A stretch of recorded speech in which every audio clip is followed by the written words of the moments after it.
In today's video, we will learn about how we can use MySQL commands by using MySQL software. First, we will open the SQL software in our system, specify the password to open it, and then first command to open or to perform any SQL related commands. First, we have to create the database. Database is nothing but a computerized record keeping system. You can consider it as a folder also. First, we will see how many database is already created in this or exist in this software SQL environment. For that, we will use show databases command to see how many databases are already in this MySQL software. So we can see there are so many already database there are created. Just to pick any database, for that we can write the use command. Use command is used to select that particular database, and then we can create the table inside that database. Use and followed by the database name. There are so many databases, we can pick any database. And then after selecting a particular database, we can see if there are any tables exist in database or not. And now we can see there are so many database tables are already created in the database SS. Now if you want to create your own database, for that we can use create command. Create command is coming under the DDL category. DDL is data definition language. For that we will use create database name. You can give any name to your database. Suppose I am creating student. This is my database. Or you can use STU. It is up to you how you are using, or we can give a name to school. This database is already exist. We can see is there school database already exists. We can see there it is already exists. We can give any other name. Suppose I am creating create database company. Now if we want to see again whether the new database which I have created just now is already created or not, so now you can see company is showing, this database is showing in the list of the databases. Now to select this database, we will use the command use and then followed by the name of that database.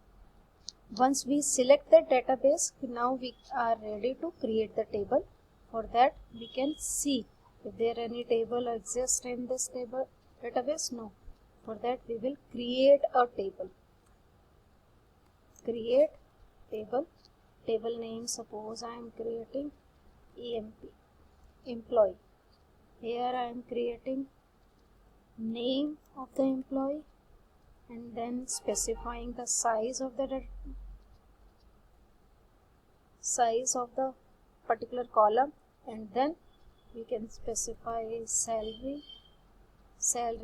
We can use the database decimal. I hope you know the data type of the SQL. There are basically 5 data types we are using in the SQL environment. One is the char, varchar, decimal, float, integer and date. Now I have created the data table. Now just to see the structure of the table, you can use the command describe and then table name.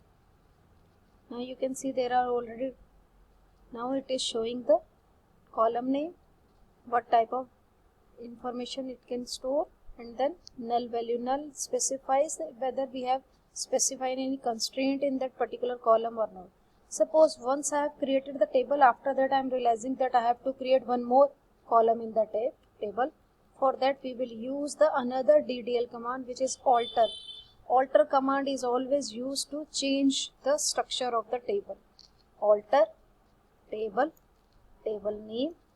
Now we have to add a column, so add then in bracket specify the column name. Suppose I am creating employee number, specifying the data type of this column is integer, and how many digits we want to specify, 4, and then I am specifying the constraint to this column also. It ensures that this column will not accept the duplicate value, not even null value. We can't leave this column blank. Now we can see the structure of the table again.